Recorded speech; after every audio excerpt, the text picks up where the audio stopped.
Welcome to USA Global TV and Radio, where our mission is to provide education, entertainment, hope, and inspiration. USA Global TV and Radio connects you with experts and audiences all around the world every single day to help you succeed in business and to live a richer life. Visit us at usaglobaltv.com to learn about career and life-changing training and mentoring programs like the Listening Mentor.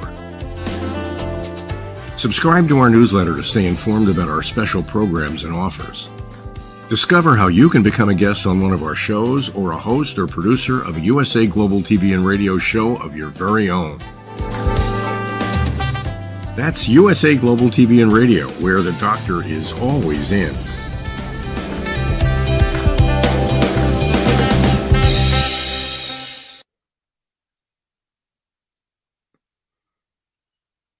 And big reveal, here I am! That's right. Welcome to USA Global TV and Radio. This is the Perfect Podcast Show, and I'm your host, Keith.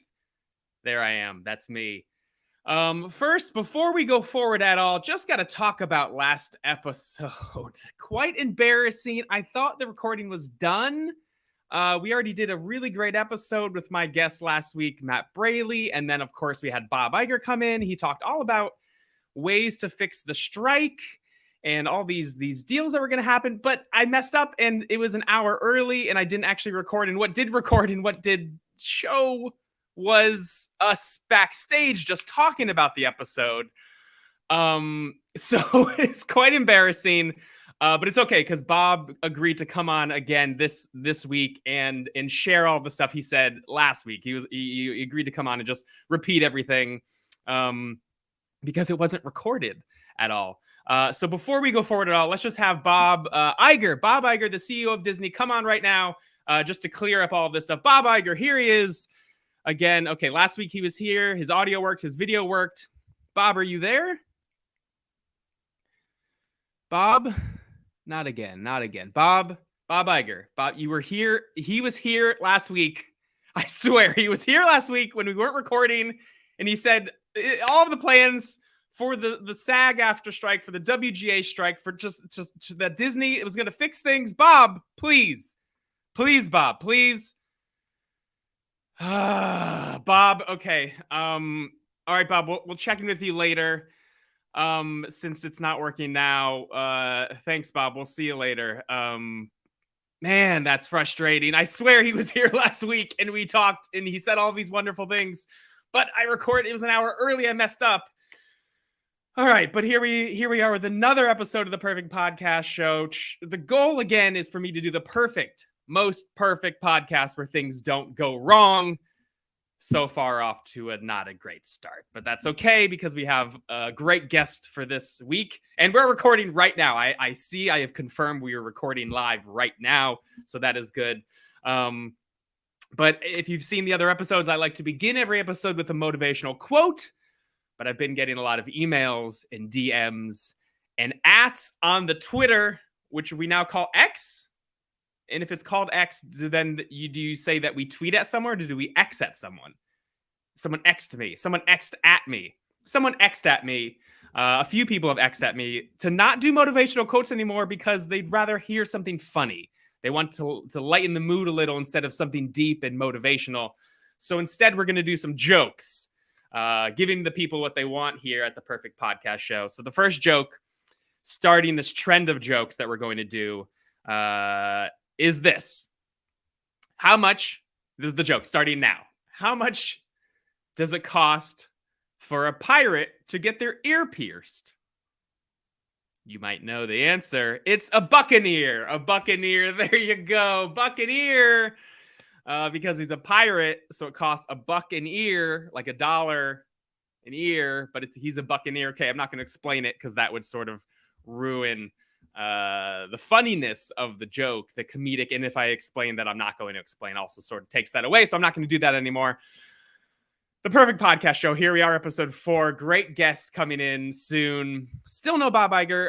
That's disappointing. We'll check in later. But before we get to our guest, we have to listen to one of our ads. The show can't go if we don't have ads. So let's check in with our sponsorship for this week. Let's play one of our ads. Sponsors of the Perfect Podcast Show today is... Hey, come on down to Felix's Ferocious Fans. I'm Felix, and I realize that fans at home are never strong enough, which is why in 1998 I started Felix's Ferocious Fans. We have the most ferocious fans that you'll find anywhere.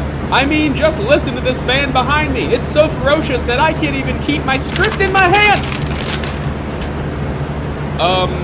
Okay, I lost my script for this commercial because of the ferocious fan. So, you should get one of these fans, not a script, because they're ferocious and I'm Felix. And I made these fans that are really loud and really ferocious, but they'll keep you cool when you need to be cool, like during the summer when it's hot, which is when you need to stay cool, because during the winter you don't. But I mean, you should get a ferocious fan, right? I mean, if you have AC, you probably don't need one, but you should still get one of these fans. So get one of these ferocious fans. I'm Felix, by the way. So get one now. Our address is, I don't remember because I just moved to a new location and I don't remember what the address is exactly, but you'll probably see a lot of wind around the building and hear a loud hum of the fan like you do now, so you can find it. It's me, Felix, and these are my ferocious fans. They're ferocious, so buy one. All right, good to hear from our sponsor. Kind of strange that, you know, he would, whoever that was, Felix, would record that, even though he messed up, and then that would be his ad. But, you know, an ad's an ad, and we'll take all the ads we can get. So Felix's Ferocious Fans, make sure to go and check that out if you're in a need for a fan. All right, time for our guest on this week's episode of the Perfect Podcast Show. This guy, Jack Zullo, was nominated in 2021 for Best Performance in a Musical by Broadway World off Broadway Region for his self-produced multimedia play with a little help of John Belushi, which we're going to talk about that. He's also made appearances on Jimmy Kimmel and Epic Rap Battles of History, and right now he's appearing in his own podcast that he's a part of, theoriginalunderstudies.com.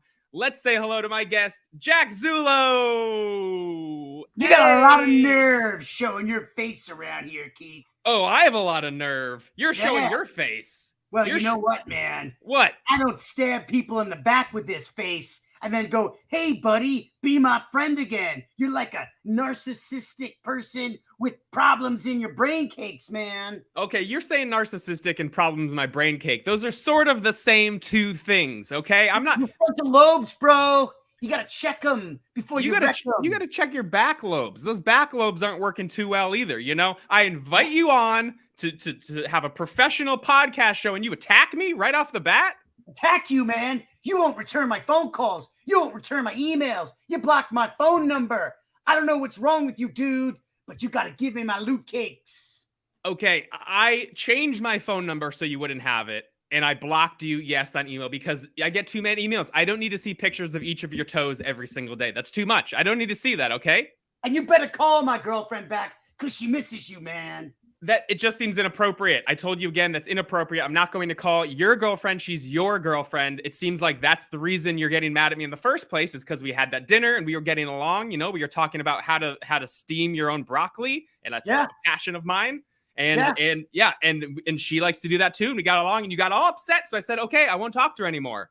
So steaming broccoli euphemisms, man. It's not. Can't pass that poll.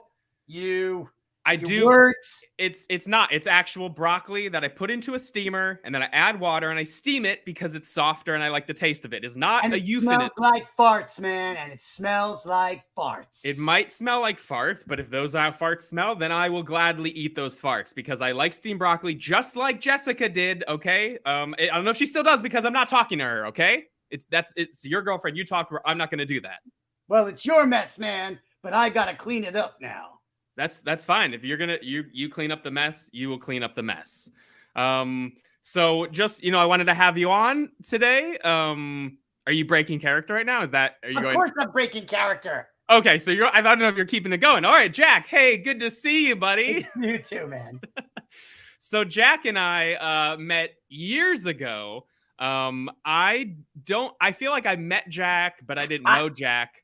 I know how it is. You know how it is? I remember what it was. I had a friend who was doing like a class show, and you were hosting a class show for Improv LA at the same time. Like you guys were doing two class shows, one I think for the Pack Theater and one I think for Improv LA or something of that nature. And you were hosting, and I basically got up in your face afterwards and solicited you because I was like, hey man, what do you think about Danny Aykroyd? Yeah, I do remember. I do remember on stage doing a show, hosting a show, going, "Thanks everyone for coming. Bye." And then you coming up, and I was like, "Oh, it's Jack. I haven't fully met him, but I think it was Jack." And then you were like, "Hey, would you want to be in a show as Dan Aykroyd?" I didn't know anything else about it. I didn't know what show this was. I didn't know what you were talking about, and I said, "Yes, absolutely." I didn't go. I mean, we had met, I think, probably through David Svengali, if I could venture a guess. A man of many hats. A man literally. Of many hats, literally. But so I didn't expect to see you there. I just saw you up on stage hosting, and you were like, from all the research and work I had done for that show, I was just like, here's my Dan Aykroyd right here. That's great. And this show, I mean, you were already doing the show before I was involved. So what was the original version of this show that we're gonna? The original version of the show I did at Hollywood. I think it was called the Hollywood Fight Club Theater, and I did it as like I put it together with the artistic director. I directed it, and I emceed the show as John. And then we put up SNL sketches from like the late 70s that John was in, that Danny was in. It did not go well. I did not like that show. I put it up twice. Then I rewrote it and I reimagined it into the multimedia show that you became a part of. And the first time I put that up was in 2012 at the West Side Comedy Theater as a celebration of John's life 30 years after his death. That's great. And what was the name of the show when you put it up at West Side? Well, it was at West Side. It was Live from the Grave. It's John Belushi. Yeah, Live from the Grave. And then you did this again for Fringe Festival. And this was a show that you wrote. You pretty much, I would say, at least co-directed, and then starred in as John Belushi. And if you can't tell already, people who are watching and listening, Jack is very Belushi. And it's not, he's putting on a thing, and it's not the Belushi that some people look at. Like a lot of people only focus on Belushi as like, oh, he was an asshole who did a lot of drugs. But Belushi was just talented and a dedicated performer and actor and friend. And that also is how Jack is normally, which is. And I would say, Belushi was a victim of his time in that cocaine had come back into the forefront of drug culture after not being around for a while. And, like it started showing up as like the drug to do. And people didn't understand that it was literally highly addictive and they were using it as a substitute for coffee or evening out on a night of drinking. And again, like you look at the pressures and demands that are put on any entertainers, even today, they constantly have to be on, they're constantly in the spotlight, and they're constantly expected to perform. And any type of speed related drug can help you do that. So I think John was relying on a certain type of drug to kind of keep giving and giving and giving and giving. And obviously, we all saw that went. Exactly. And yeah, we look back now going, that's crazy that he was doing so much coke. But back then, coke was like how people have marijuana or microdose mushrooms now. It is like, oh, that's cool. Let me do that. It was not dangerous at all. Like you said, very much like coffee. And especially how SNL worked. It's you come in at 3 p.m., 7 p.m. and you work all night. The schedule is still built around those coke years. And it was very much coke fueled. But yeah, we look at, oh, coke, that's terrible. But back then, it was not. It was just coffee. It was just a thing that you do to keep going. And as John Belushi, someone who always commits to everything he does, he got caught and addicted into it and led to where he went. But the show, which was great, that we had live from the grave, it was John Belushi that then turned into, with a little help, It's John Belushi, that then went to Off-Broadway. What was cool about that was it focused on his talent and his rise to fame, going through college and improv, going through National Lampoon and the Second City, and then getting to SNL and movies, which was great because the story of John Belushi never focuses on that, which is who he was. Yeah, the story about everybody. Everyone's always trying to find the dirt.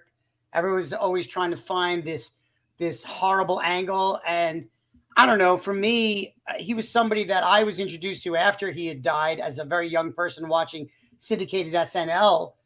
And I just, honestly, in 2006, something kind of hit me, a moment of divine inspiration of like, no one's ever really done something tangible about Belushi. And, you know, obviously they did the Wired movie, but that never went anywhere.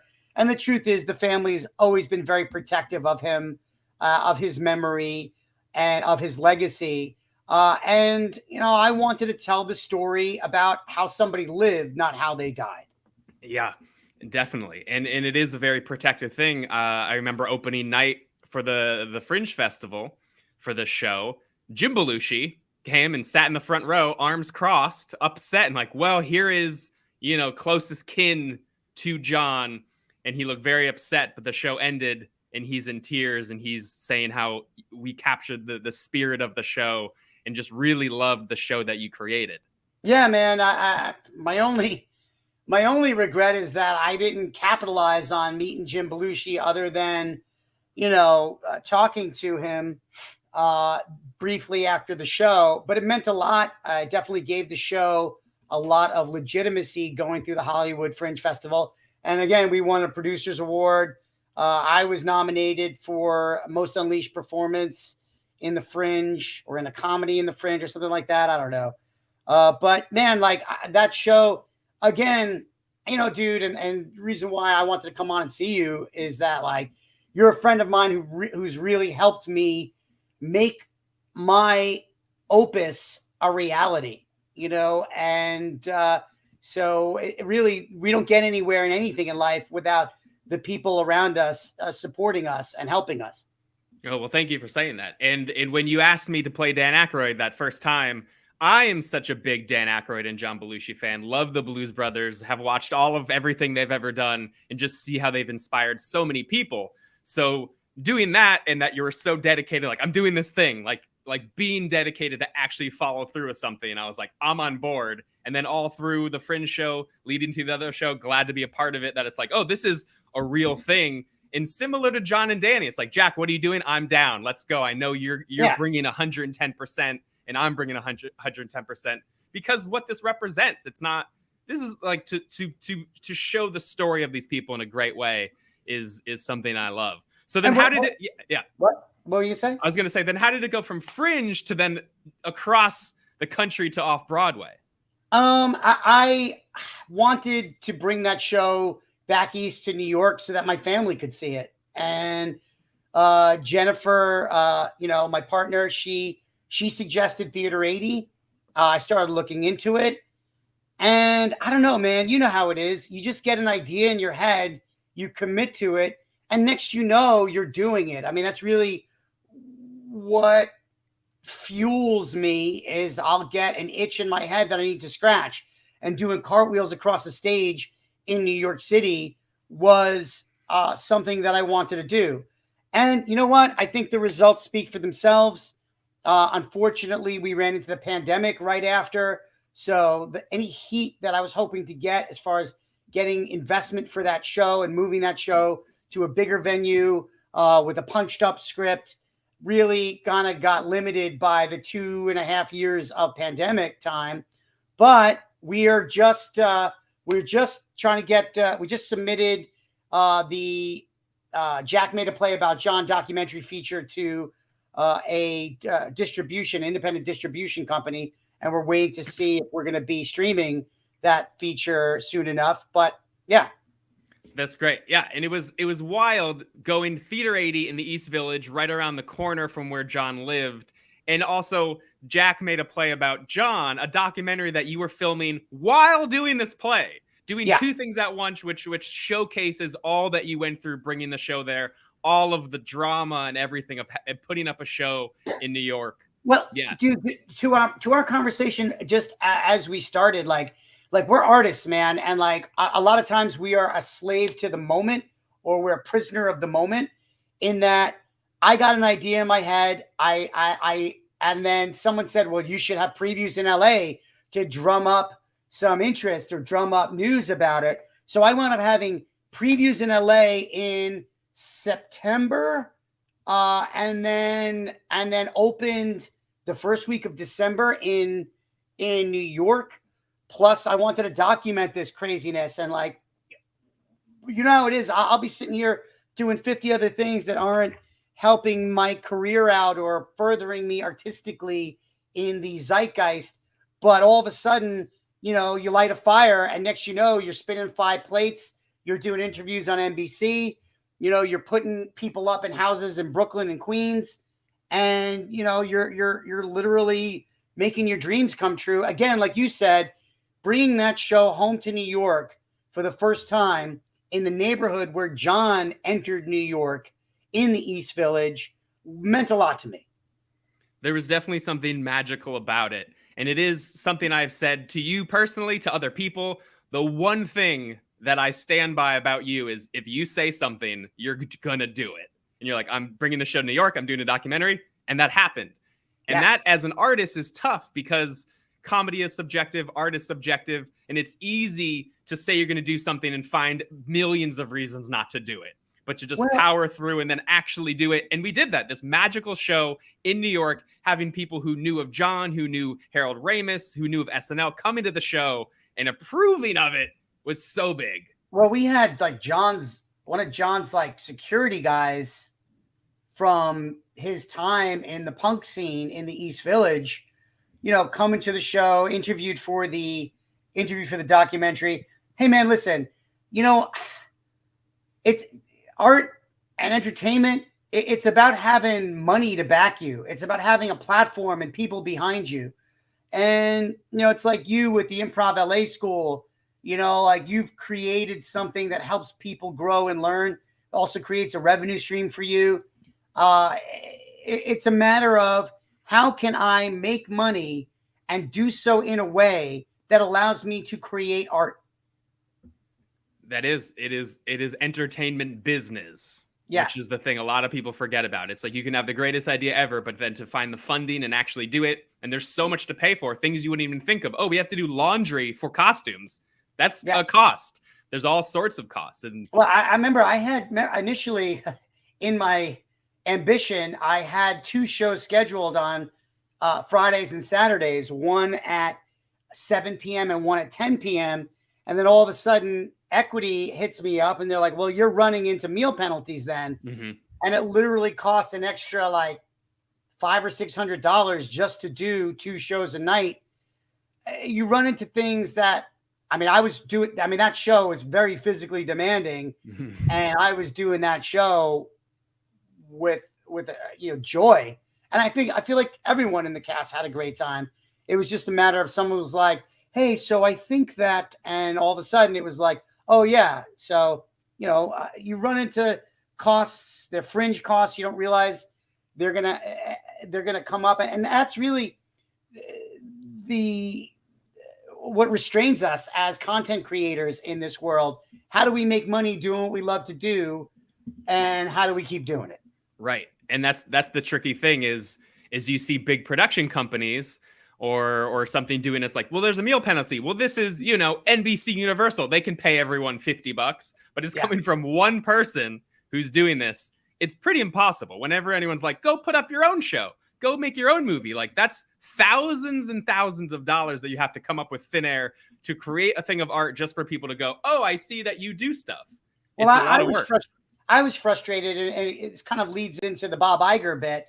I was frustrated that in this day and age, Equity, which is very actor friendly, and I love it as an actor, but they don't have anything currently, a contract that allows like playwright actors to create new works. It's actually a big problem in theater, and theater is dying around this country because you are now limited to these large theaters that were getting public grants, but the large theaters are putting up large shows. So they're using the same people and they're using the same shows over and over again, the jukebox musical, the Disney recreation. And there's places for all of that. I just saw Back to the Future, the musical. It was a spectacle. I found myself enjoying the second act, but I felt like I could just be watching the movie and be just as happy. But these big theaters are forced to do projects like this because they've gotten so big. And Equity has nothing that helps someone like me. I mean, I should have gotten a showcase contract for that. And they were like, well, we're never going to give you a showcase contract for this because you're doing it in a 199-seat theater in Manhattan. And I was like, well, you don't understand. Like, you are keeping people from, like me, from creating art and new art and inspired art and things that drive the conversation as compared to, oh, look at all the fancy bells and whistles and let's see this movie that's a musical. Now let's see it on a Broadway stage because that's going to attract John Q. public from the Midwest. Wow, I didn't know that is part of what they have in their contract or lack of. But it makes sense because it's entertainment business, but the real focus is the business. And like, how do we get money from this? And like, oh, you have a cool idea and something original. Well, we know Back to the Future is going to bring in money. And that is like all of these things like 99C and learning all of those things. You have to learn to understand to be able to produce anything. Right. But it was amazing. We have a video of this off-Broadway show with a little help. It's John Belushi. Let's take a look at that to see sort of what we've been talking about this whole time. All right, guys. So my name is John Belushi. I'm from Wheaton, Illinois. Your show? Yeah, it's like, you know what they do at Story Theater or Second City? Yes, I've heard of them. Like the Compass Players, the guys you were telling me about? Yeah, man, them cats. Well, what if they find out? Let them, man. Maybe they'll come see our show. Lonely at the bottom of the well.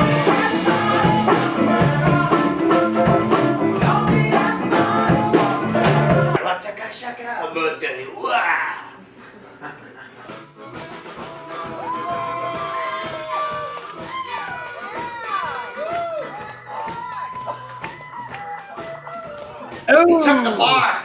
The whole fucking bar.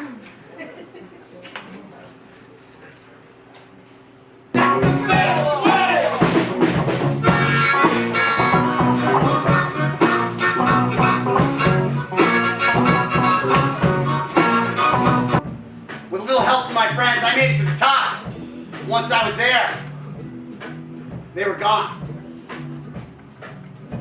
They faded away.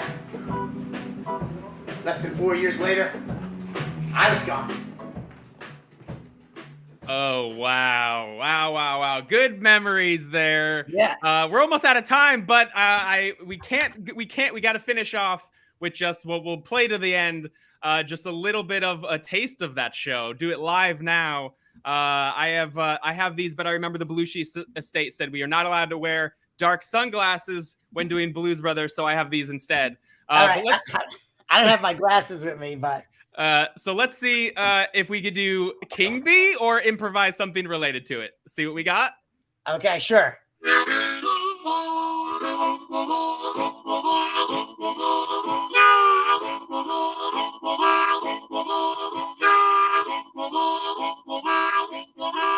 I'm a king bee running around your hive.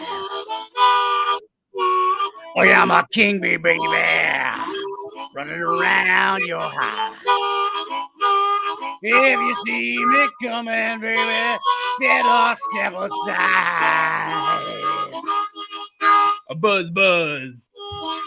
Third wheel. Oh yeah, I haven't played harmonica probably since that show. Really? Bow. Highlight of the show is definitely getting to sing with that blues band, do some Blues Brothers. Fantastic. Dude, you got to do Blues with Guitar Shorty in LA, man. Legendary. Yeah. Well, Jack, we're out of time. We got to have you on for another episode. More to talk about. But thanks for being here. We'll chat soon. Yeah, definitely, man. Thanks for having me. See you later. Talk soon. Oh, wow. We are out of time. So I just want to play one more song and then we will head out. So here we go. A 1, a 2, a 1, 2, 3.